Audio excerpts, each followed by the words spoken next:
Coming at you nearly live and direct from the Stephen King state of eternal weirdness and frostbite, we proudly bring to you the mystical duo of all things bizarre and macabre, as they will serve as your guides on a magical mystery tour de la Jolla of creepiness. Welcome to the Paranormal Sideshow with your host, John and Stacey Edwards of ParanormalSideshow.com.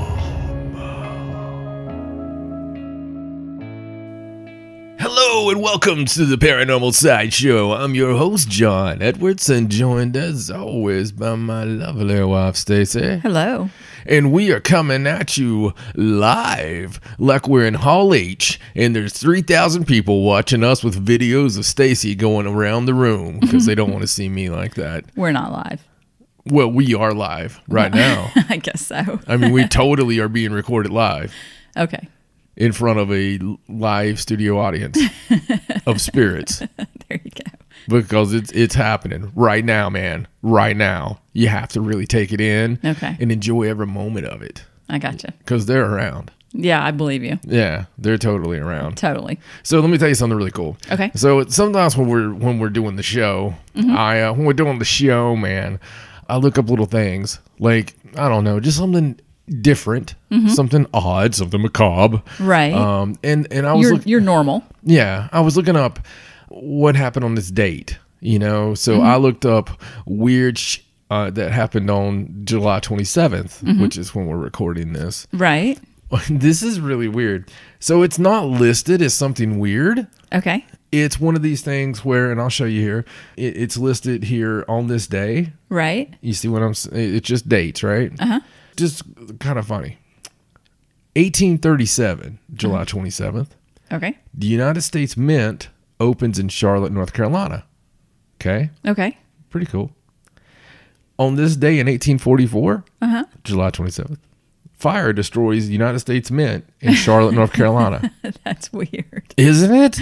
That is weird. And they're not it's not correlated in here. Right. Like it's not saying anything about that. Now, there may be a story to that. Maybe. But, it is very odd. We all know that fire should destroy the United States Mint. No, I'm not saying that. That's because we wouldn't want anybody to be harmed in that. No. Just saying that, root of all evil and all that good stuff. It's the lust of it that's the root, right? The love, yes. The love. Love of money. It's not the money. Not the actual money. That's kind of a misconception. It is, because people are like, money's the root of all evil. No, it isn't. Right. Well, speaking of Hall H, Comic-Con. Yes. Comic-Con just happened, and we were not invited to Hall H. I'm pretty disappointed about this. Are you? Are you surprised? Well, yeah, a little bit. I think maybe we missed our invite. Maybe it got lost in the mail. Because this was going to be the full nude year, and it was going to be very interesting for many people. I don't know. It's a lot of cool things. We love Comic-Con. Yes. We love E3. We're geeks. We're nerds. We love all that stuff. The one good thing I was really happy to see was the Supernatural gang came out on stage. Oh, yeah. That was to great. Kansas. That was awesome. If you haven't watched that, you need to YouTube that and watch that. They actually had the band Kansas play. Who knew, right? Right. And they had to dig them up. I mean, that was quite the entrance. Talk about a resurrection for season 13. It was a whole paranormal event all in itself. Those riders are so good they can raise Kansas from the dead. But it was pretty cool, seeing them on there. And the coolest thing about it is fake news on the internet had put out there that this was their final season. Right. And we were honestly just kind of mortified. We were like, what? Yeah, like this has been so around. Disappointed. This has been around forever. It has. It's a national treasure. I mean, it is. It's super freaking natural, man. It's pretty awesome. They've had some good seasons. They've had some bad seasons, and they admit that. And you know what? It's kind of like Doctor Who.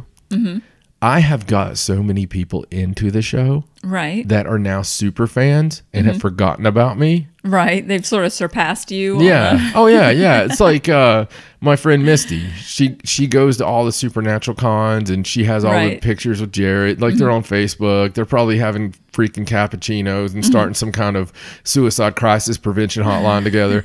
You know, something like that. And God bless those guys for doing that. And you know, if my name ever gets so big that people actually won't kill themselves when they hear me talk. Right.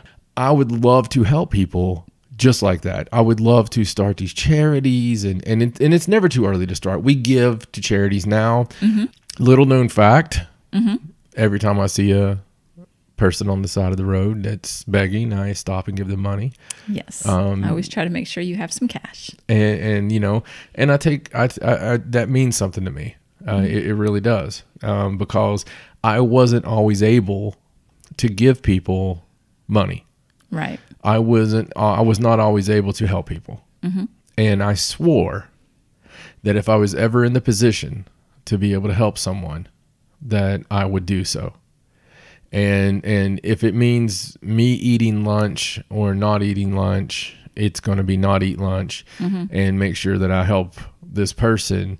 Because you know what? That's just the right thing to do. And that's the kind of things we need to do more in this world. I agree. But, you know, with that said, there comes a time when maybe you need to slow down a little bit. You know, I'm going to maybe 14 causes start blurring the lines a little bit. Okay. And I love them. I mean, I am Superboy fan here, you know.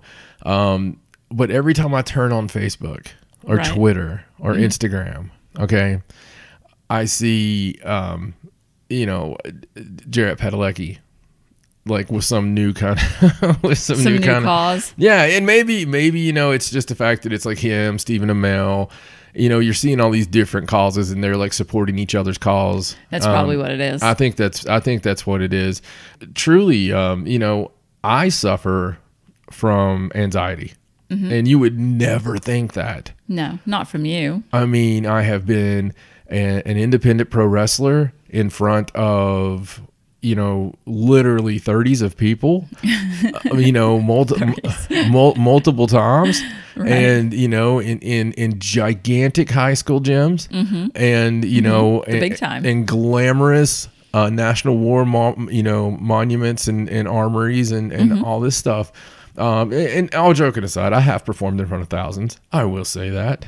And managed Abdul the Butcher and took a DDT from Jake the Snake Roberts and, you know, tagged. Did he have the snake? Yes. The snake went down my pants.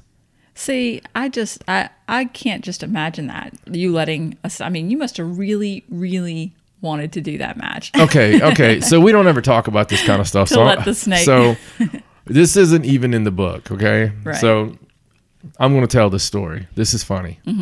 So I was really well known in East Tennessee, Southwest Virginia, West Virginia. You know, it was the territories that we wrestled. We were number one.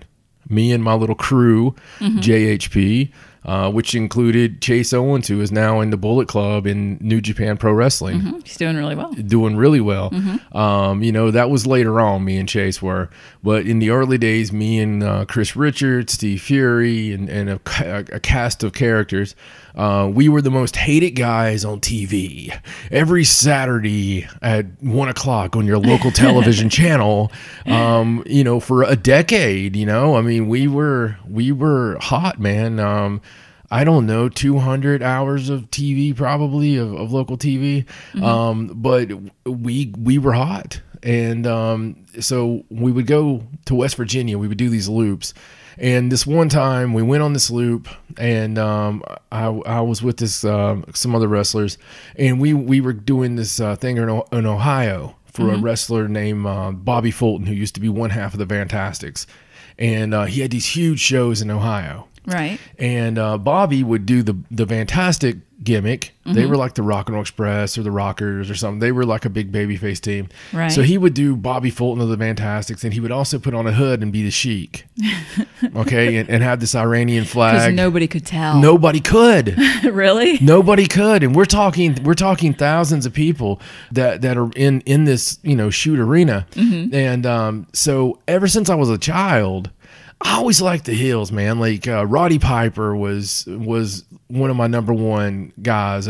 Michael Hayes of the Fabulous Freebirds, and Jim Cornette. I like the talkers and stuff. Jim Cornette not as much now because I'm a big Young Bucks fan, and that's if you just look them up if you don't know. But anyway, the real cool thing was Abdullah the Butcher. I had his toy when I was a kid, and the thing was, he just scared me. He's this gigantic, Sudanese killer with these deep scars on his forehead, and he was like 450 pounds, and he always had these weapons, and you would just see him cut, and all your friends are like, that's fake, and I'm like, I put an Abdullah the Butcher match. I'm like, here, watch this. This is a close-up. And you see him stick the fork in their head, and they're like, okay, well, I'm sure there's oh God, and then they just stop watching. Abdullah was my saving grace for pro wrestling, right? But he scared the bejesus out of me. And this is funny, the thing that made me love Abdullah the Butcher was a magazine article, and it wasn't even what they call the after mags, the big mags. It was a like an independent crappy magazine, right? In 1985, 86, I was just a kid. I got this magazine, and I read it from cover to cover. I stayed at my grandmother's house all day, bored out of my mind. So I'd read these magazines cover to cover and escape. And I was reading this article on Abdullah the Butcher, and they were talking about how he had this manager. And the manager had mysteriously disappeared because Abdullah got mad at him.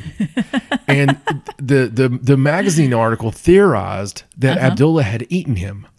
And in some kind of ritualistic, I mean, that's a solid theory. Right.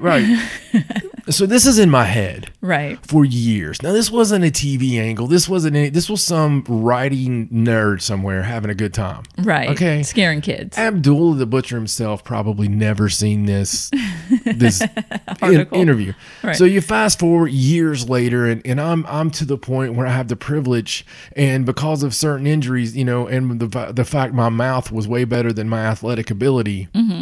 I was a mouthpiece and a centerpiece to the federations.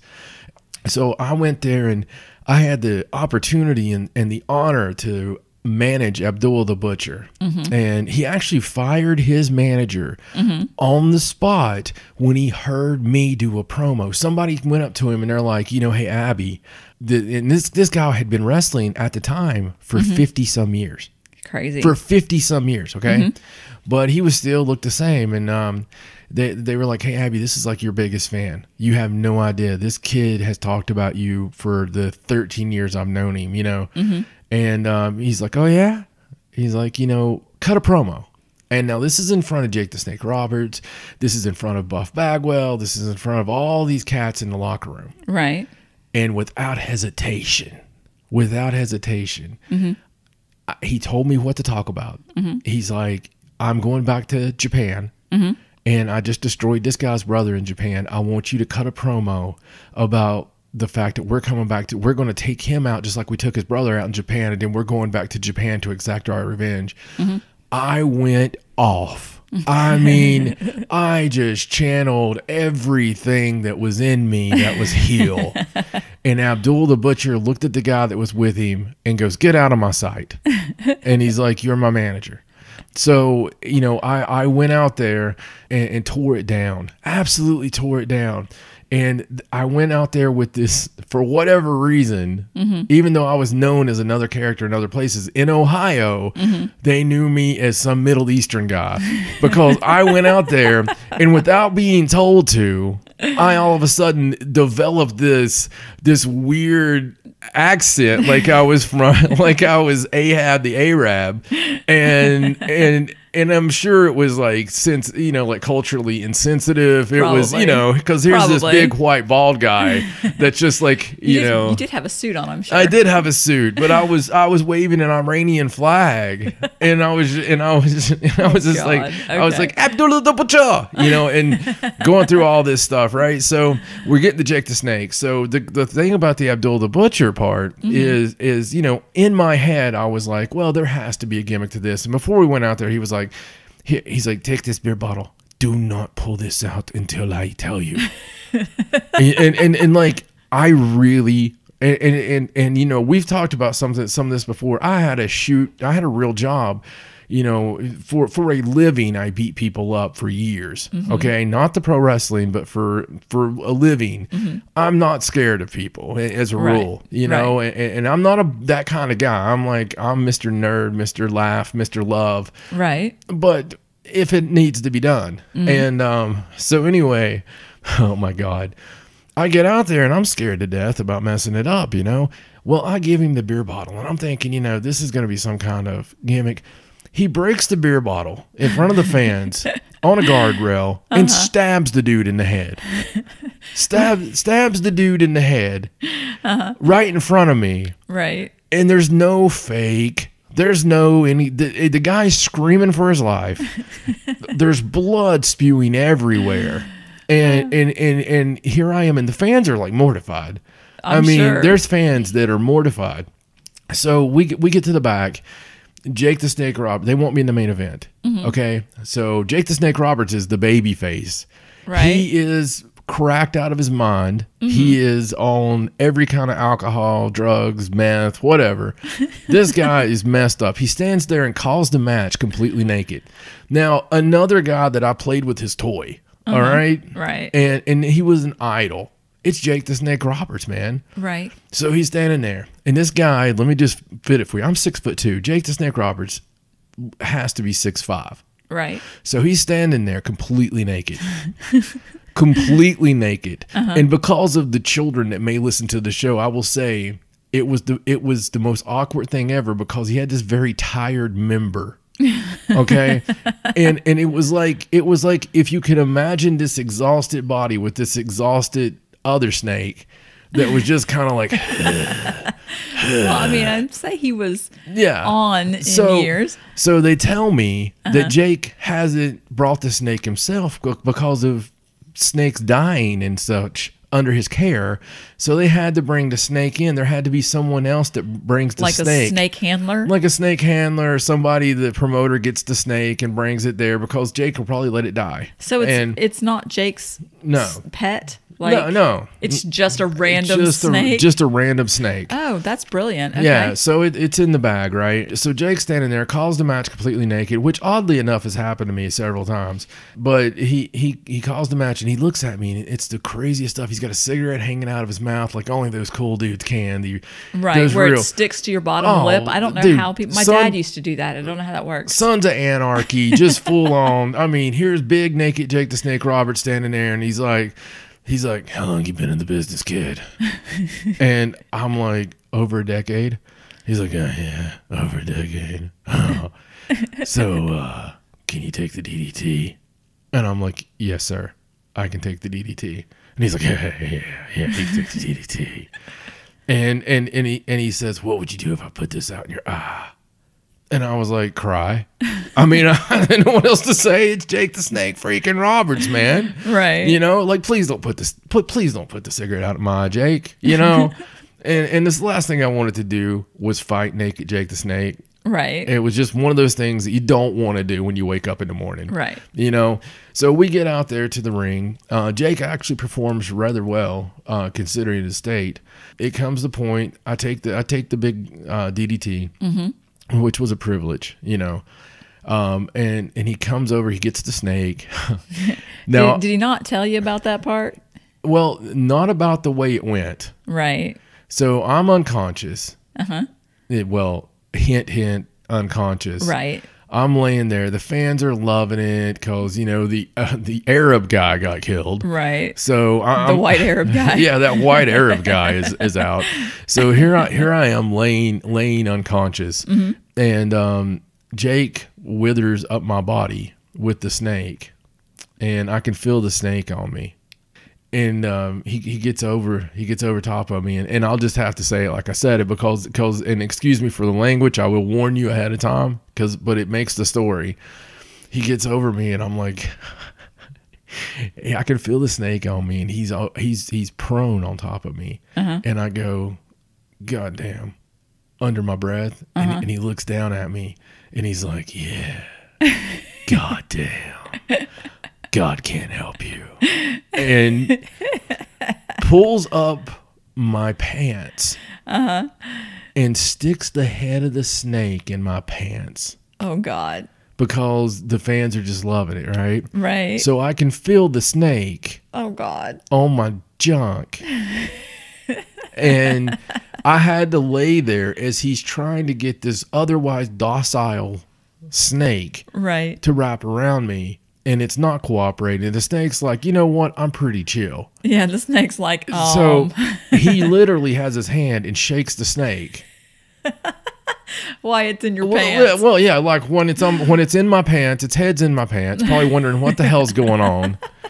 And he's shaking it like it's, and I'm selling it and I'm spitting. Right. Like, I'm sure to the fans it looked like the snake was going crazy though. Oh, I'm sure. I mean, honestly. I sold it. Mm-hmm. I sold it. You wouldn't really have to, if that was me, there would be no selling. I mean, I'd be terrified if there was a snake in my pants. Well, I mean, hey, that's just there you go. There's a story from the wrestling that you normally wouldn't hear. Did the snake come out the bottom of your pants? No, the snake did not. The snake, I don't remember much after that. This goes back to, I've been on some really big shows, and I'm sure there's people out there that watch wrestling. Wrestling's very popular. I done a few shows of AJ Styles, and I had a match where the guy that I'm managing decides to be a prick, and this is early in AJ's career. He caused the match with AJ Styles while he's completely naked. Not AJ, but the guy that and he shows him the moves he wants to do and make sure he does moves that are making him do somewhat of a helicopter while he's doing this. And this is why I love AJ Styles, because I've worked, I think, 3 or 4 shows of AJ Styles. But AJ was completely composed, cool, absolutely professional, gets out of the ring and beats the crap out of him. I mean, and I'm right there, man. And he absolutely beats the piss out of him. That's funny. And, that's funny. And it was great. It was great. But I had a lot of fun doing that stuff, there you go. I just throw a crazy story for you there. There you go. There you go. And I will say, speaking of crazy, we have an eclipse coming up that we're not going to be a part of. No, that's true. I'm still thinking about driving down to it. Well, I mean, we'll see a partial. We just won't see the total eclipse. I know. Because we're too far north. Don't you want to Bonnie Tyler it, though? I mean, don't you just want to go to the total eclipse? I do, but then do I want to drive 19 hours? Well, no, you don't. So 19 hours for the Northern Lights. Now, I don't think we got to tell our Northern Lights story. No, because it's been a couple weeks since we did a show. So the Northern Lights, there was a huge sun poop. Right, flare. There was a solar flare, or a sun poop is the new the technical the term. new scientific term. There was a big solar flare. It was probably a week ago, and I was just like very excited. I was like, "Oh my God, the Northern Lights! I've wanted to see the Northern Lights forever." We're so far north. Well, it's possible. It's possible. Yes. So they actually come out, and even the states below us, they're like, "You're going to be able to see the Northern Lights tonight." Blah blah blah. We're like, "Hell yeah!" So me and Stacey, we're like, "How paranormal can this be?" Yeah. We'll go out. We'll charge some stones. We'll make love. We had grand plans. We did. We got in the car about midnight. We got in the car at midnight, and we start driving north, and we get in. There's no rain in the forecast, kiddos. It's completely going to be not sunny, but it's going to be moony. We were going to be able to have clear skies and be able to see the Northern Lights. So we get a few hours from the house, couple hours from the house, And all of a sudden, there's a deluge. And now this isn't when you're like near civilization or anything like that. No. We had just passed that last chance motel. and we were in the area of Maine they refer to as the county. Heading into it, and there was mountains on each side. They call it, they call it a road, but it's not. And so this rain hits out of nowhere, and my gigantic SUV just starts hydroplaning. Oh God, it was crazy. It was out of nowhere. I mean, there were cars off the road. Yeah. I mean, down in the ditches and stuff, and we were like, hello. What just happened? Absolutely. So it was the strangest thing ever. And it was like, we believe in a lot of signs. So this was the sign to turn around. Yeah. And so we're like, okay, there has to be an exit. Well, of course, the nearest exit's like 8 miles away. Yeah. And it had been a while since we had an exit, but we got to the first one and we didn't see any northern lights. We drive all the way back. On the way back, there's nothing on that side of the road. Yeah, like it was like stars, a split highway thing, and it was like all wet on one side, but fine on the other side. Yeah, everything was fine. I don't know what was trying to keep us from going. So, I don't think much about it. 2 days go past, and I'm just happen to go through hashtag or something, and I see a news story for below us, which means it was here as well, of all these beautiful portraits of the Northern Lights. Right. And I have to go back to Mallrats and the guy looking at the sailboat and not seeing the sailboat. The 3D picture. Yeah, and all the kids coming up and going, hey, it's a sailboat. And he's like, shut up, you little bastard. That's what I felt like. Completely pissed at the Northern Lights. I don't care if I ever see them. I'll get a crayon and just draw the damn thing. We'll go to Alaska one day. We'll just take a trip. Yeah, we'll go to Alaska and it won't happen. They'll be like, greatest Northern Lights show ever in the North, Hey, we tried. We did. We tried. We did. And you can also try on ParanormalSideshow.com. That's your address to go find everything Northern Lights. Facebook.com/Paranormal Sideshow. Go there to find out about Abdul the Butcher.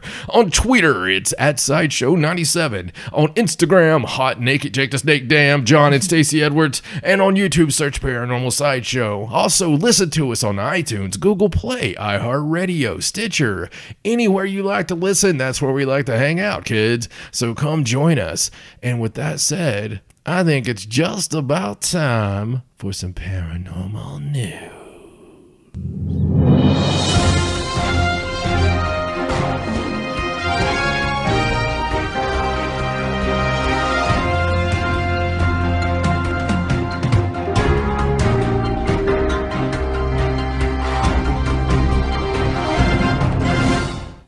So I want to tell you a beautiful story before you get into the news. Okay, it's still story time. Still story time. Still story time. All right, let's go. And I'm sorry to interrupt your mojo. That's okay. Actually, do you want to say the thing and then let me say let's or? No, I'll do that after. Okay, I don't want to ruin it. It's okay. All right, so we talked about the fact that my Bruce Wayne job. Mm-hmm. Okay, so during my Bruce Wayne job, something beautiful happened. Okay. There's a lady who works for me, and she's a really bright soul. She's a really cool person, and she cracks me up because she's very direct. Right.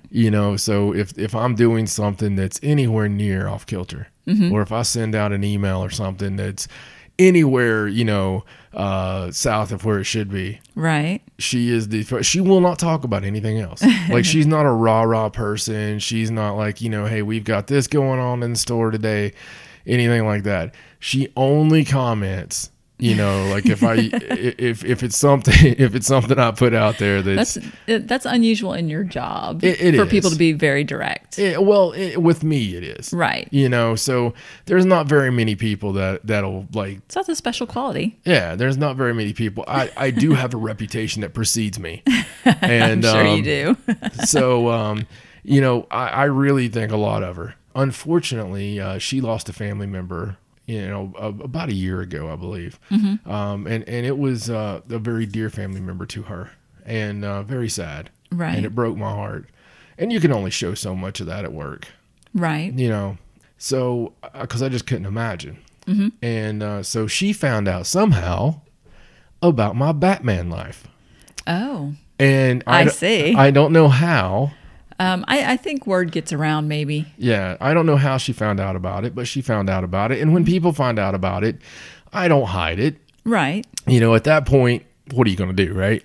So she does it quietly in front of about 13 people. And, you know, just comes up and says, "Hey, I know what else you do." Right. And I'm like, yeah. And so I said it could be a number of things because it always can. Right. You know, you don't know if somebody got on YouTube and found dead level videos of me singing or wrestling or whatever. Right. You know, the short stint in the, you know, the dirty movie biz or whatever, you know. So yeah, sorry about that. Yeah. Anyway. But she comes up and she's like, "I know what you did, you know." And that is a loaded phrase. Anyway. Yeah. Jennifer Love Hewitt's all scared. No, she proceeds to show me this picture of her distributing these ashes in the ocean, which is amazing. You know, that I would very much like to think that I was doing that someday too. You know, like somebody puts my ashes in the ocean. Right. You know, there was a picture. It's a picture, and she wanted to share it with me because you can see her loved one in the water. Oh. Below where she's letting these out. Wow. Like in a creepy way or like in a very surreal? It's not creepy at all. Okay. Because it's a loved one. Right. And it's not something I would ever want to share because it's so personal. Right. But it's the paranormal at its most beautiful for me. And it's the paranormal for the reason that I love the paranormal. Because it can be this non-threatening, "Hey, I'm still here. I'm with you. I miss you," kind of thing. Right. And it was very beautiful. And it was wonderful that she shared that with me.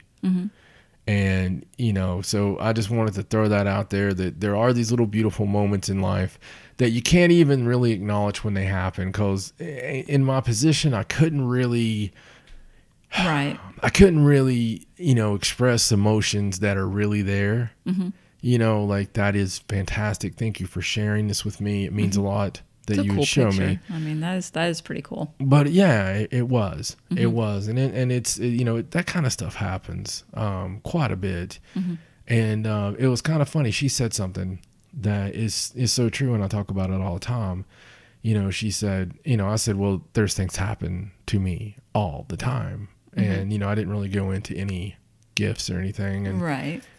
She said, "Well, you know, if you do it, you sort of are opened up, you know, for it." And yeah, and it's exactly right, you know. That's true. Yeah, when you open your eyes and you see it, and I described to her, I was like, it's like if that fell over right now, some people would go, "Huh," and just go on. Right. And, you know, I'm going to be like looking around, you know, figuring it out, finding out the history of the building, you know, right, setting it back up, seeing if it'll do it again, you know, asking something to knock it over, you know, the whole thing. The life of the paranormal investigator. I just wanted to share that with you guys. Well, that is a cool story. Okay, so let's get into the news. Let's. Oh, there it is. Okay. All right, so let's start with an update. That's a terrible drum roll. I'm so sorry. That's okay. Is that what I thought you were doing, like a teletype thing? Well, no, it was supposed to be a teletype thing. Okay. I just called it the wrong thing. It wasn't so bad then. All right. It wasn't so bad. Thank you. Okay, so Thank you very much. This is an update about the Amelia Earhart thing. Oh. And I actually posted this on our Facebook page when I first saw it because we had just done the show. Drats. And this was just... it's tragic and funny at the same time. I go more funny than tragic. You think so? Yeah. See, we talked about the alleged photo that they found that supposedly shows Amelia Earhart from the back, and her navigator, and History Channel did this big special on it. Oh my God, was it big? And you know, it's like an hour or 2 hours or something, I don't know, and they had all this evidence. And this extensive searching for evidence that they obviously did, right? Yeah, yes, and this, like, all this campaign and promotion and everything. And so after that aired, this blogger came out this guy that lives in Japan, and he claimed that the photo was not Amelia Earhart, that it was actually taken a couple years before. Right. So what he did was he got online and he used this little thing called Google. Yeah. Ever heard of that? I think I may have heard it once or twice. Maybe. Well, he recognized the area that the picture was taken in. Right. So he searched that area during those years, like the years around that. And it was like the 10th picture that came up was that picture from a travel like log of pictures. So it was the 10th picture. So, I mean, you would have to do some pretty deep searching. Yeah. I mean, it may have even been on the second page. Maybe. I mean, you may have actually had to click the little images tab at the top or something. Images. I don't know. You know, there's a very good chance. So he's just come out and said, I don't understand. Didn't History Channel even Google it? Yeah, Google it or do any research at all. And I actually there's a link, and I will post this link, and there's a link for that actual book, and it's digitized online, and you can look at all the pictures, and you just go to that page, and there it is, and it's actually the whole picture, exactly the one that they had on there. And it was taken 2 years before, I think, Amelia Earhart even flew. I mean, so do you think that one will ever be repeated? I don't know. And the History Channel claims that they are investigating which I guess they should have done beforehand. I haven't seen anything else about it. I've been trying to watch to see if they ever come out with a statement about what happened or... It was on Bleeding Google. I know. A guy did an image search. He said it took him like 30 minutes. Only because he had a cup of coffee and a wank. Because he got sidetracked. I mean... Perhaps. I mean, what? I know. What? Mm-hmm. Isn't that crazy? Yeah. I mean, it's ridiculous. It is. It really is. I'm very disappointed in the History Channel. We search all our sources. We try to. Yes. We go to the main source of our sources. Mm-hmm. There's a story we're going to do tonight, and we're like, you know what? Let's look up the source and let's look it up and make sure there's no new news on it or anything. Mm-hmm. And we find out it's a hoax, right? Right. So this happens, but that took us all of 5 minutes. Right. We had to wait a couple of days because sometimes you do. You have to wait. When there's a big story, it's good to wait a couple of days, see if anything develops on it. And honestly, I had a feeling that it was a hoax. That's why we looked it up. Well, it was a UFO sighting. The UFO sightings over Cornwall. Where there was a bunch of different videos of different people in different areas. It was kind of like the at the Jerusalem. Right. Temple of Rock. Mm-hmm. They had was it Christmas Day or something? And there was a lot of people. It was some special day. Everybody was like looking 2011. They were all looking from different all angles. The different views, and it looks like the UFO or the orb comes down and then shoots back up real quick. Mm-hmm. So it was that kind of level. Right. Footage, because you have all these different people and all these different footages and stuff, and the reason we're even talking about it is because of the similarity to the fact of researching and and it was awesome. It looked like this black in and out. It could have been birds. The weird thing about it is if you're going to fake a UFO, right? Why fake it where it could be birds? Because there was that it could be a swarm of birds. I mean, I guess they're trying to make it look realistic. I mean, if you just made like a full-on just UFO, I mean, people aren't going to believe that because it's too good. What it does is it puts out a false narrative out there, so everybody is like, "Oh my God, that was faked," or they really want to believe it, so because you do that phrase, "I want to believe," is very true. Everybody wants to believe. Right. That it's out there. And supposedly that one was just a PR stunt for some kind of journey into space exhibit for something. And disinformation is different from disinformation, and it does the same kind of damage. Right. I still want to put these people in a room and beat them with baby goats. The problem is now it's hard to tell how many times have there been actual UFO sightings that they've come out and said were hoaxes. Right. Just to cover up the fact that it wasn't a hoax. And how do you tell the difference? I mean, if they find somebody that can be like, "Oh, I did that," you can't tell that they didn't. Really difficult. In fact, it's to the point of technology that you have to pretty much see it yourself. And there are exceptions. Right. I like the NASA footage. I like when the U.S. When the International Space Station happens to catch something really crazy, Right. Like 4 aliens doing the Macarena. I mean, it's really, and they cut from the footage because NASA's morons. Right. And it's just like, instead of just leaving it there and saying that was satellite, They're like, nothing to see here. yeah, nothing they to see like here. really quickly always cut the feed and then deny they even ran a feed that day, So I do see very credible UFO footage, and there is a ton of it out there. There really is. Okay. But every time something like that happens, or something like the History Channel puts out this great mystery solved, Right. it diminishes the next 10 Right. It does. considerably. Yes, I agree with that. I agree. So, well, anyway, shame on you, History Channel. So let's move on. Shame. We all know your I name. know. This is just a quick story about the thing that happened in the House of Representatives when the Committee on Science and Space and Technology were there. And one of the congressmen was asking questions and actually just came right out and asked if there was an ancient civilization on Mars, Crazy Uncle Ted. which is great. Yes. I love that he did that. And they answered, and basically their answer was that they said that it is extremely unlikely Right. that there was an ancient civilization on Mars. And he actually seemed like he wanted to keep talking about it, but I Dude. feel like he was cut off. This guy totally had the sunglasses and the chain show up on him. The Thug Life senator. I mean, he's sitting there asking these guys, these NASA scientists or whatever, and he's just like, can we talk about this? And it was great because of the squirrely nature. I mean, they had that smug smile, like, oh, are you gonna talk about the UFO? Yeah. Which just always makes me want to punch them in the face. But I know. it's it was still amazing. It's always cool to see that Yeah, that somebody will actually just come out and people asking questions. and ask. Yeah, Questions. especially in a forum like that. But I thought it was funny because, his answer was not very. I mean, how many times have scientists said that things were unlikely or extremely unlikely, and then all of a sudden, 10, 20 years later, oh, hey, Yeah, I guess well, that's a thing. It's like many politicians and stuff. We were wrong. When they don't, vehemently deny it, and they're like, "Well, it's very unlikely that happened." They don't want to. They don't want to say, no, it didn't happen. Right, You right. know? They're very vague about it. It's like, Yeah. there's a small possibility that was how that was. Or It's like, whatever. Stacey, did you hook up with that guy when you were drunk? It's very highly unlikely.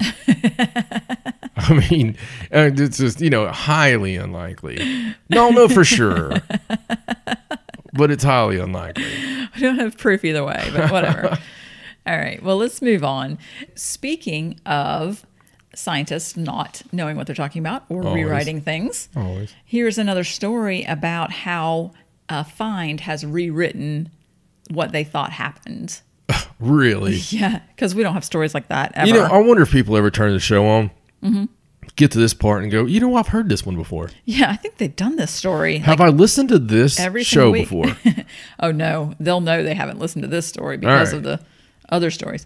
Okay, so this one is from Australia. Again, we've had another one recently that was Poor from Australia gets rewritten like every few weeks. I'm telling you. Well, they have found... I picture the guy that makes the textbooks, right. and he's sitting there like in Australia typing the textbooks out, and he's just like, good day, good day, good day, good day, and he's getting all mad and he's throwing it, beating up a kangaroo with a boomerang, and just pissed off. He's having to redo it. Yeah, running from the man-eating kittens or whatever they have in Australia. We have a lot of listeners in Australia, and they always let me know. You know what they do? Mm-hmm. They don't get a hold of me and say, how dare you, g'day. They don't do that. They tell me, yeah, you'll die if you come here. Yeah, I mean, because it's true. Yeah, like everything kills you. Well, supposedly they have actually unearthed what they say are the world's oldest stone axes and ochre crayons, which were used for art, like cave art, that kind of thing. And so ochre crayons. Yeah, it suggests that the Aboriginal people were there up to 18,000 years longer than what they thought before. Just 18,000. Yeah, just 18,000. Cup of coffee. What I thought was great about this story, though, funny enough, is that it goes on to say that the last time we found somebody like this, it was because the guy had to take a piss. I think that was Australia Yeah, also. it was. Well, this also confirms something that they believed before, was that humans would have arrived before the extinction of the Australian megafauna. Oh, no way. Yeah. And I didn't really know about the Australian megafauna. I mean, I know that everything in Australia now can kill you. Right. But oh my God. Yeah. Yeah, because they listed some out, things like 1,000-pound kangaroos. Yes. 2-ton wombats, 25-foot-long lizards. Yeah. I mean, that's crazy. Yeah, it's cray-cray. Why would people go there? Well, it was live? Other than the Aboriginals, it was a prison colony. They didn't want to go there. I suppose they just think that the megafauna was going to kill everybody. I mean, it's a beautiful place. In fact, it's so beautiful that if I was in rainy old England and they were like, John, sorry, you're a debtor, because they put people in jail there for that. You have to go to Australia. You're going to have to go to Australia. I'll be like, oh no, especially not Sydney. Please not Sydney. I don't want to be on the coast. Oh God. I mean, I don't think they knew what they were doing exactly. Right. But yeah, everything there is very deadly. The storms. Just go watch weather. Like, look up extreme weather Australia. Okay? They have freaking typhoons and stuff that, I mean... Even the weather. The weather. I mean, even the weather. There's just no escaping anything there, is there? No. I mean, it's ridiculous. They can't have alligators. They got to have crocodiles. I mean, this everything. I mean, and honestly... It's crazy. We've talked about before, if we woke up... Okay, let's just say you're born into a world where aliens are normal. Right. And they come from other planets and they're part of your Senate and stuff. If that was there every day that you grew up with, it wouldn't be a big deal. Okay? That's true. If there was three moons, to us right now, that would be freaking crazy, but that would just be so normal, One of the things that I think is one of the most peculiar, bizarre, insane things on this entire planet that does not get the horror movie appeal that it should, right, is a full-grown male kangaroo. Okay, yeah, you could talk about your 1,000-pound kangaroos, but just a kangaroo, G'day kangaroo that's just standing there, that is ready to box you. Looks like the upper body of it looks like steroid, like Buff Billington pants. That is just, you know what I'm saying? Right. Like, what the hell was God thinking when he made the kangaroo? Out of many things that are out there, the kangaroo, man. Can you really explain that one to me? I mean, there's a lot of things I can't explain. It's terrifying. Yeah. I mean, I agree. Even with the pouch. I mean, like, what? I mean, I want to go to Australia one day because it is beautiful and I want to see it and experience it, but I'm kind of scared too. Well, I know that there's a very easy way to go through it. Not, we joke about it. It's so beautiful there. I would love to go to the Outback. And not the steakhouse, right? But the actual Outback, and there's a lot of mysterious places there, especially like in the Aboriginal country and stuff. A lot of very magical places, right? That I would love to visit. So we do have a lot of listeners from Australia. I love you guys. G'day. It's just, we joke about it, but holy crap, you got some really deadly things there. Yeah, I'm in awe of those people. Oh, yeah. That live there. All right. Well, let's move on. Let's. Okay. So here's a story about what the Chinese scientists have done recently with doing the quantum teleportation. Oh, yes. Thank you, China. Which is really cool because when you first see the story, it was just like China does teleportation, and you don't know what they're talking about. Right. So basically what they've done was they have transferred information. Right. Like instantly teleported information into space. They faxed.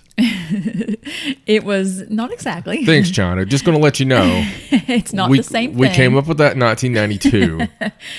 They've done it the farthest. So basically what this teleportation is they've sent the information from one place to another without it having to travel. Like it was instantaneous. Instant. And it's a huge breakthrough for, communications in the future. Right. That kind of thing where information can't get hacked. Like it's more secure. Of course, I'm sure somebody will find a way to hack it. But, it's a good first step for other kinds of science and teleportations and things like that. But really interesting, especially for sciencey, geeky people that like to read big, long articles about how that works. I'll tell you what I want to create. What's that? And that is amazing. The implications for the teleportation. Right. If you can dodge a wrench, you can dodge a ball, right? So you're only laughing because you know where I mean. The teleportation, if you can teleport that information, you're getting there. Right. It's like a baby step. I mean, you're getting there. You can 3D print a human, so it's like they've got all the pieces. Yeah. It's just that they can't put them together yet. Absolutely. I mean, it's all there. But what I want to create, it's kind of backwards technology, but I think it's very necessary. I want to create a social media platform. Right. And even a text messaging app with the oops button. Okay. So let's just say you fancy somebody and you decide, you know what, I'm going to surprise this bloke with my knockers. All right. So you take a picture, you send it, and you're like, oh shit, I just sent that to my dad. Oops button. Right. It completely erases it. And better than that, just in case somebody's seen it for a split second, it automatically changes it to like a kangaroo picture. Something. It covers your tracks to such a degree it makes the other person think they're nuts. So would it work on actual text messages and not just pictures? Like if you're drunk texting your ex or something, can you? I think it should be one-sided. Oops Like that? I think you should be able to have the Oops app without them having to have the Oops app. Right. So if you're a random Xanax abuser or a drunk or a meth head or something like that, or just an occasional slut, I think it would be an occasional. It happens. You're bored in the house. You occasionally become a slut. So I mean, it's just be like a great piece of technology because one of the biggest problems right now is if that tweet goes out, right, the whole world is like, yeah, even if you delete it, somebody screenshotted that sucker. It's been screenshotted, Buzz Aldrin. Yeah. It's been screenshotted. We all know what you think about Antarctica, buddy. It doesn't matter if it's been deleted. It doesn't matter if it's been deleted. Nothing's ever deleted. You know what? President Trump might have a high approval rating if he had the oops button. The oops button. Oh, okay. Somebody needs to work on that. So one of his staffers is listening right now. They're like, oh, that's a good idea. Going, holy cow. This could change the world. Oh, goodness. Okay. I don't know how we get off on these things. All right. Anyway, so let's go to the next story. So this is a story that I saw on a Mysterious Universe article. Yes. And it's about the strange Siberian mummies that were found recently, all bound up in copper. Oh, man. Which is cool. Did you see the pictures of this? Yes. Oh, it was crazy. So this was supposedly reported by the Siberian Times. And the Siberian Times. The Siberian Times. They got to have newspapers in Siberia. Yeah. That's as bad as my Good Day guy that keeps having to rip up the Australian textbooks. The Siberian Times. How crappy is that guy's life? He's like one reporter. That's it. Excuse me, Sersky. Any chance for another piece of coal for the fire ski? He's sitting there typing on like a 1939 typewriter and the Siberian Times. I'm sure it's not quite that bad. Well, it's probably pretty bad. So they reported the discovery of a set of strange mummies that they can't really figure out why they were buried in this way. So it's like an adult and a child. They're buried next to each other, very ritualistic kind of way, like north to south, very straight. The only weird thing about the mummies is that they're bound in pieces of copper, which is unusual for. So was the molten copper poured over? No, it's like strips, like it was bound, like they wrapped strips around, and they don't really know. I mean, they've taken the mummies to a lab to do some further testing. They want to test some of the, because they were wrapped in other materials, some cloth and things like that. So they want to do some more testing on them to see if they can figure out why it had been done this way. They said it seemed very ritualistic, but it was very uncommon. It's not something you see or hear about. Well, that's it. As soon as they pull the copper off, it's time for the Night of the Living Dead to start. Well, that is one of the theories, that perhaps this was done as a way to keep them from coming, because there are cultures, lots of cultures that do that sort of thing. Yeah. They have The smart cultures. certain burial rituals to keep people from becoming vampires or raising from the dead or being zombies or something like that. Dude, I'm telling you, I think we should stake every single person just in case. Just burn everybody. Let's just burn everybody. Like every little thing you can do for every different type of beast. Right. Stake them, put garlic on them. I said, isn't there one? Encase them in silver. There's people that would bury them upside down, like face down, so that they couldn't dig out of the Put grave. wrought Just iron crazy on 'em. things. Put gloves on them. Yeah. Yeah. I really like the idea of putting a wrought iron fence around a cemetery Yes. to keep the spirits in, Yeah, until you're a spirit. because the iron, yeah. keeps them in or Oh, whatever. yeah, I mean, yeah. it's a theory, but I think it's a cool idea. Yeah, well, it's a cool idea because you like wrought iron. It looks cool and It creepy. does. Wrought iron's the best. So I'm going to keep watching this to see if they ever come out with any kind of other theories about. But even the baby, it was like an adult and a baby. Well, And hopefully the even baby. Siberian Times keeps us up to date on that.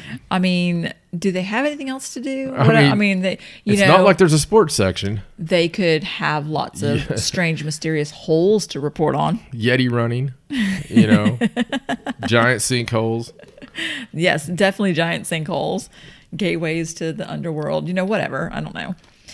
So here's the story that was a couple weeks ago where the couple was found in the glacier that's melting. Yes. What a great story. I It mean, really not great is. for them, but it was great that they it's- were found.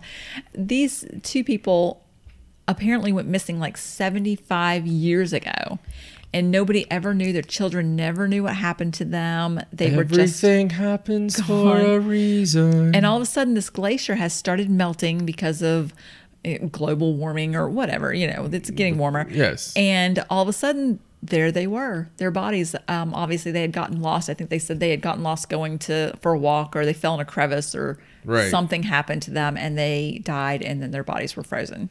Yeah, that's crazy. And when that stuff happens and they're found, it's always, to me, it's always like, check the calendar, kids. Crazy. There's usually, you would think there's some reason behind that. It's very strange. Yeah, because they went missing in August of 1942, Right. and just now were found. I mean, it's crazy. It is. Crazy. Okay, so here's a story that just came out, and I'm going to put a link up for this for anybody that's interested. This is about thousands of records on the JFK assassination that have been released online. And what these are, it's a group of documents. Some of them were previously released, but they had a lot of parts that were redacted, or they Right. were just partially released. Like the reason they killed him. Well, I don't think that that's going to actually be in there, but they are re-releasing all of these documents, and it actually includes like 441 documents that were fully withheld. So there is new information in there, and these were all deemed to be associated in some way with the assassination of JFK. Yeah. I mean, if there's ever been a conspiracy that has so much, pointing to it, and we talk about rabbit holes. That's the rabbit hole. Oh, wow. I know. I mean, You could go on and on. Never get out of there. Yeah. I mean, no matter which direction you want to go on it, it's very interesting. I mean, we have a bookshelf full of conspiracy books, and none of them really are as good as just the JFK, because you'll never convince me that it was the way that they play that out to be. It's just too much strangeness, high strangeness. Too much around it. weirdness going on. Well, apparently the archives also released 17 audio files of interviews with Yuri Nosenko, which is a KGB officer who defected to the United States that supposedly claimed that he was supposed to be watching Lee Harvey Oswald. Right. I'm sure anybody that's into the conspiracy knows all Right. about that. So I'm going to put a link up for this. You can actually go right to the archive site, and they have zip files you can download, directions on how to look at it, all the information you need to get all the information about these new files. Well, it's not really a story, news story that we've got written down or anything, but on something that maybe not be a conspiracy today, but will be your conspiracy of tomorrow. Okay. We're getting proactive with the conspiracies now. We really are. This one, at first glance, okay, the Chris Cornell suicide Right. touched me and touched my generation, your generation, immensely. This was our golden voice. This was the voice of our generation, Right. Kurt Cobain, yes, that's a big one, Shannon Hoon, people like that. But I tell you, the Chris Cornell just spanned, decades, and so beautiful of a voice of a man, and somebody whose message was of life and hope. And the suicide thing never added up for me. And No, I always thought that was a little strange. And at Chris Cornell's funeral, his friend from Lincoln Park, Chester Bennington, Right. actually sang outdoors there at Chris's funeral. They were friends. And Chester, who recently passed away just this past week, Right. From suicide, Also. from hanging on Chris Cornell's birthday. So weird.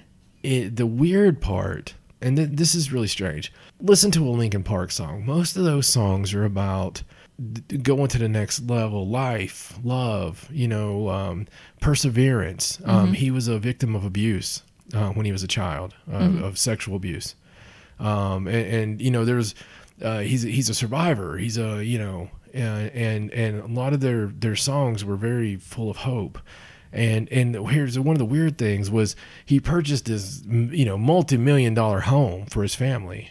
Right. And according to friends and stuff, was so excited about the future and had all these amazing things in this home, right? Right. And it was in a place where in California there that's great schools, just great restaurants, Like a dream home kind of thing. You're there. You know what I mean? Right. This is my forever home. I got everything I need, everything I want. I'm happy. Right. And I'm sure the Chris Cornell death kind of probably screwed him up, if they were friends like that. Right. But there's a lot of fans, and fans do this. I mean, you don't want your idol to commit suicide. Right. This is very hard to even talk about. And what frame of mind you have to be in to get to that point. I've been at a very low point, and I don't care to share that, and I've shared it before.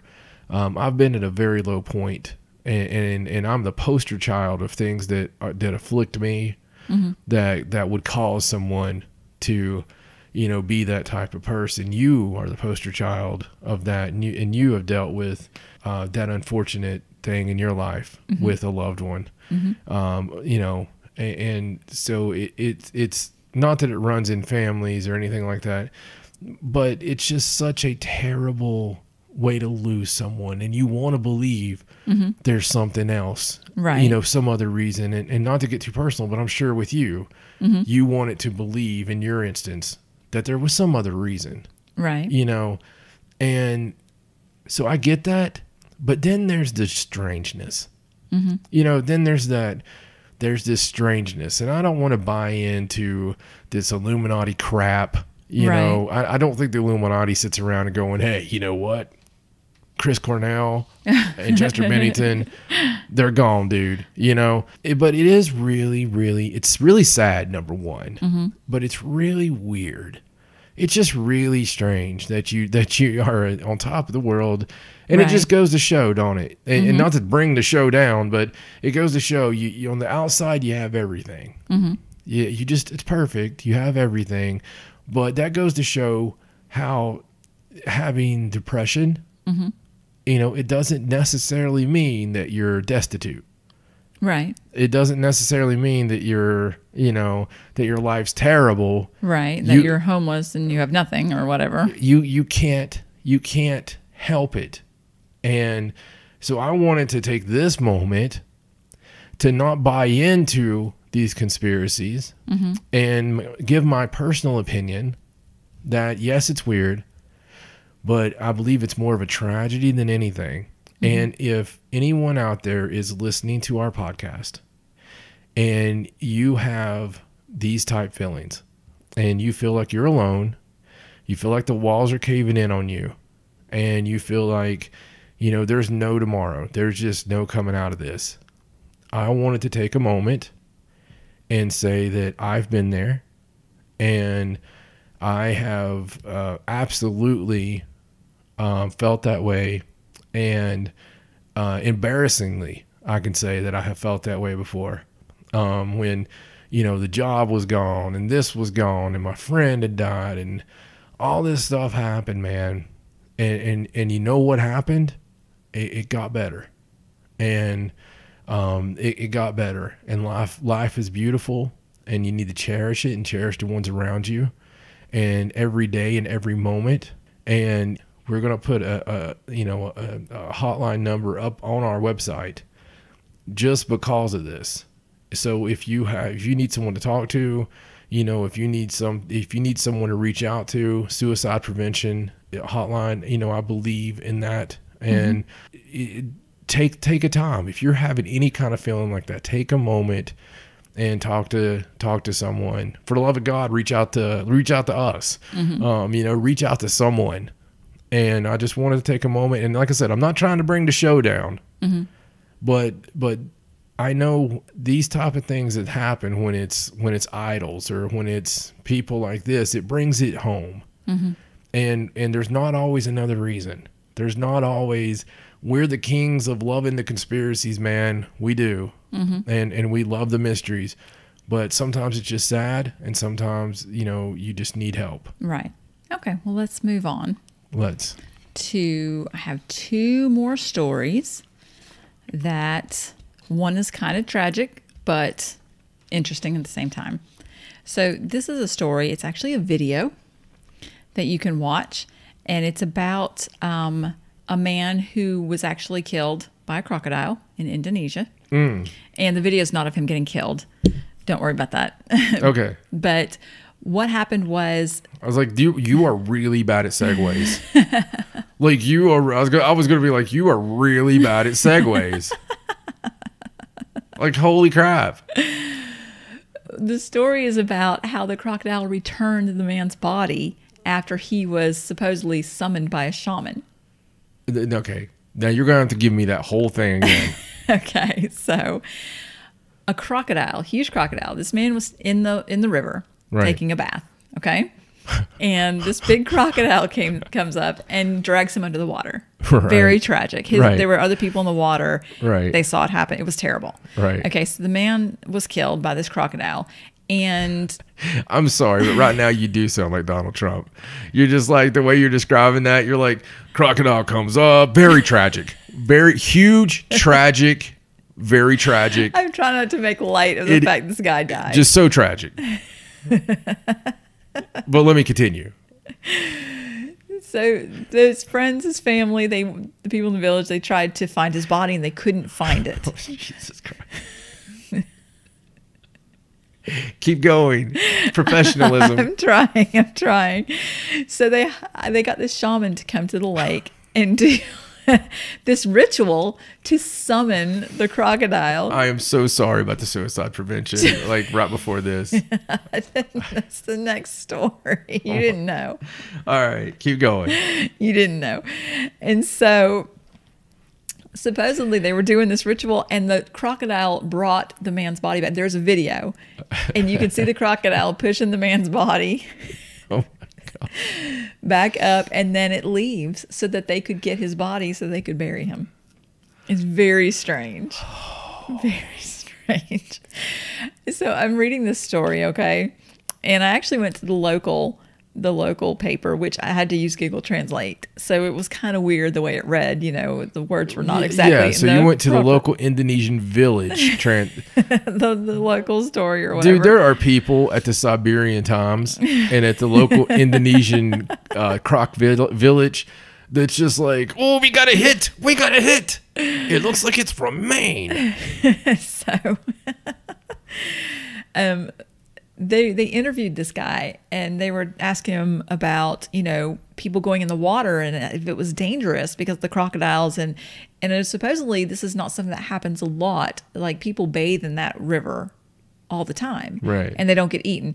But the guy did say that this particular victim was naked, and he said, you know, if you bathe with clothes on. Bathe naked, you get eaten. I mean, he basically said if you bathe naked, you're going to get eaten. If you bathe with your clothes on, the crocodiles will leave you alone. Is it like a lure?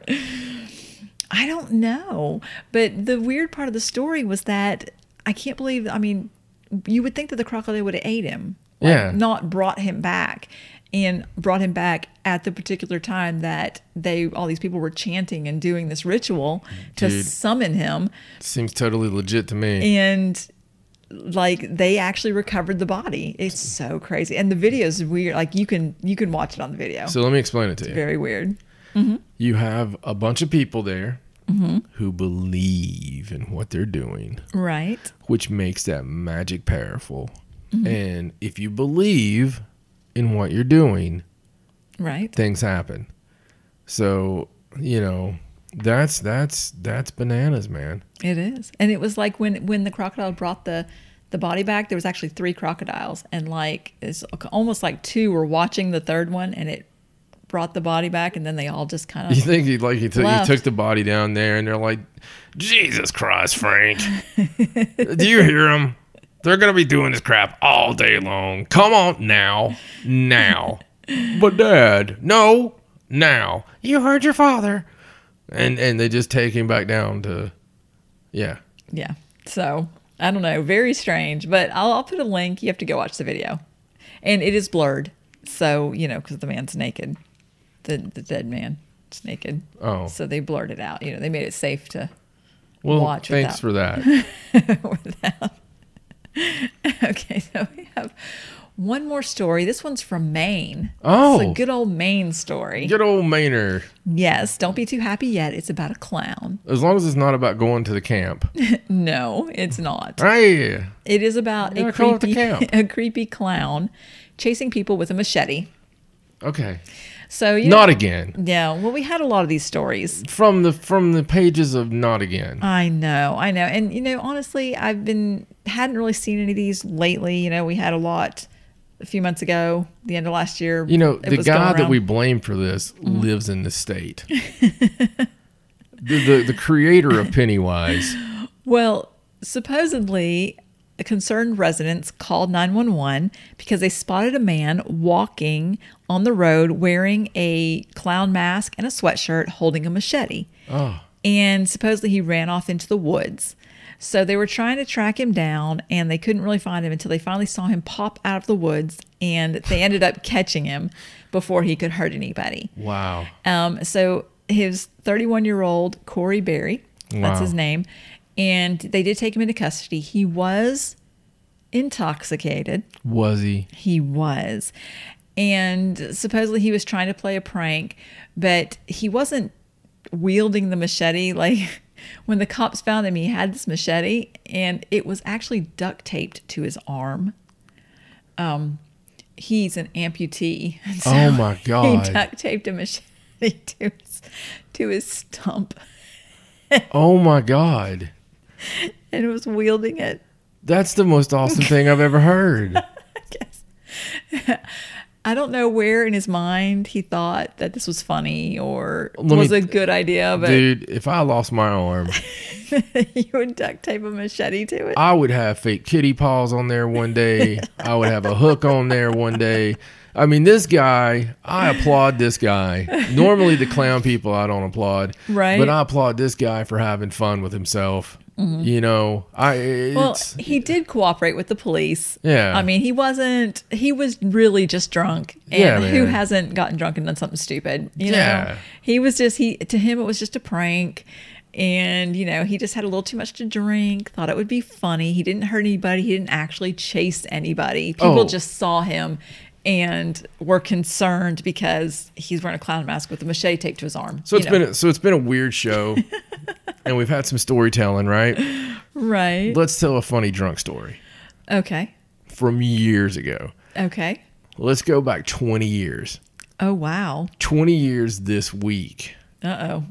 20 years the last week of July, 20 years ago. Okay. I bet you don't even remember. I have no idea what you're talking about. I'm a little concerned. All right. So we got hammered Right. and we went to this subdivision called Middlebrook. Oh, no. And I remember it being the last week of July. Do you remember this now? And the Yes. reason I remember is because I kept a calendar at the car lot I worked at This is like right after we've... with every time met, you yeah. and I went out. Right. And I would, because I was so in love with you, No. I would put a little heart on my calendar each day that we had a date. Aw. And so I remember this being the last week of July because I drew a canoe Oh, God. and on that date. And I would give anything to have that calendar now. Oh, wow. But 20 years ago, this week, We were very, very, very intoxicated. highly intoxicated. We started Yes. the night at our favorite bar, a bar that that me and my band sang at, and all That's my friends. where we met. Yes, that's where we met, and all my friends' bands sang there, and it used to be called the Offshore Cafe in the Shore. It was the Shore at the time, and there was a bar that was connected to it somewhat called Somewhere Else, and so Stacey and I, that's where we first met. But we had a friend, and he lived in this really uppity neighborhood Right. that had a pond in the middle of the neighborhood. So we decided, when we were in our infinite wisdom of being just intoxicated as hell, In that state where you get your best, most brilliant ideas. you know, 20 years old, and I decide, because I'm trying to impress Stacey, that we're going to go canoeing because, you know, I was the man's man, and of course I could canoe or I could mountain climb. Right. And there was a little island in the middle of this Yeah. pond. And I had partied on that island before. Right. Because that's where I had this terrible green beer. It was like Mickey's. It was Mickey's. And I remember because it was like I wrote a song about it Right. called Middlebrook. And just because of this green beer that made me throw up on this, there was this Girl Scout. She was of age, but That's another story for another time. it had been years before that. I was in high school. Don't judge. Okay. So anyway, we get on this canoe. Right. And we get out and we go out in the canoe without paddles. We couldn't find a paddle, as I recall. We couldn't find a paddle, but by God, I was going to take Stacey to this island and we were going to party. So, we ended up getting completely... We're like paddling with our hands and crap, and we're like running into people's docks. Like there's these really ritzy houses with these piers and stuff out into the lake, and we're like banging into them. We're like, holy crap. In the middle of the night, I'm pulling my best Rob Lowe.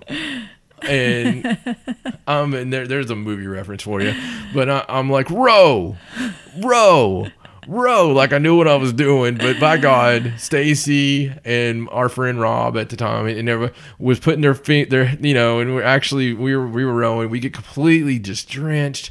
We get back to my Jeep, and We did make it to the island, by the way, and we got out for like 15 minutes, and then we were like, it's cold. Let's go. yeah. So we go back. And we get in the Jeep, and we're and Stacey's soaked, so she gets completely naked. Completely naked. Now we were nowhere close to her apartment. I don't like to. I was wet. I didn't like to wear wet clothes. So here we go. When we drive, And I didn't have pants on either. Now, John did have a towel in the car, Yeah. and I did put the towel on me. It was like a hand towel. Yeah. It kind of covered the stuff. And we drove back through the middle of the city, all the way back to her place. In the buff, and that is for you, sir, with the machete arm and the clown outfit. I really don't know how I got from the car into the house, with no clothes on. Interestingly, I can say, and I will, something else funny about this, since we're sharing, this is the sharing show, the Overshare show. Yes, definitely. The too much information show. This was the apartment that Stacey lived in, that there was a midget that would peep in her windows, and I would come over to see her, and there would be a midget full on Tyrion out in front of her house. And he wasn't exactly there. He was a bit slow, and he would be like, hey man, hey, oh, hey man, you tapping that, man? You tapping that? Man, she's pretty hot. She's pretty hot. I look in the windows, and I was horrified, and I would be like, do you know that midget looks in your windows at night? No, because he's just tall enough to be under the windows. So yes, I didn't know. Very interesting times, folks. But there you go, the Overshare episode. That's what this has been. So that's the news. Yes. Okay, well, there you go. Have fun editing this one. Oh, wow. Yeah, that's some good memories, though. Yeah. You know what? It's just all time related, because I know exactly when that was. And right. Holy cow, that was 20 years ago. Yeah. And it's funny because we're right on the same time that the first event happened to us. We're getting there, yeah. We're getting there. It's not much longer. It's like in August, I think. Yeah, it's in August. We're almost to the time that 20 years back we conjured hell, and so it's really getting there. And it all went downhill from there. It all went downhill from there. But speaking of downhill, ParanormalSideshow.com. That's your address to find everything midgets peeping in windows. Facebook.com/Paranormal Sideshow. That's where you find naked Stacey in a towel. On the Twitter, it's at Sideshow97. There is not too much interesting stuff there. I'm just kidding. On Instagram, Hot Naked Damn, John and Stacey Edwards. I'd just like to say, thank God there was not social media back then. Oh, I'm telling you. Thank God. Yeah. Thank God for small miracles. I mean, wow. I had friends that were posting a day about some stuff I used to do, and they were like, if there had been YouTube, not only, actually what they said was, you would have made us trend worldwide, right? And they would have made a reality show out of it.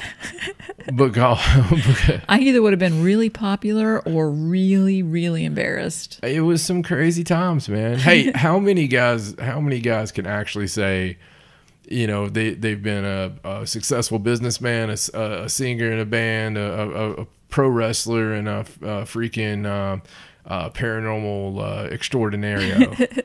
And extraordinario is the word. There you go. Married to the most beautiful woman in the world. Oh, there it is. Yes. So, hopefully only one.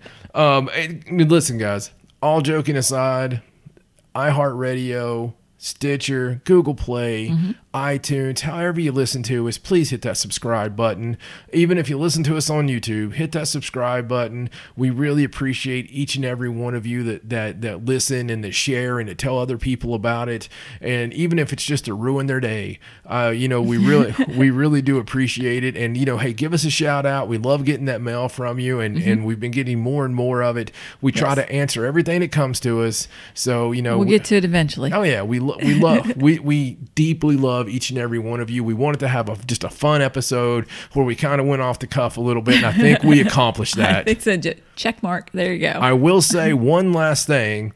We have a big investigation this weekend coming up, so we'll be giving you some hopefully some evidence and some fun stuff from that. Yeah, maybe a story or two. Maybe a story or two, and of course it's top secret as to why we're doing it. So there you go. If you listen to the whole show, you deserve that much. From my lovely wife Stacey, my name's John Edwards. So long from the Sideshow. Good night.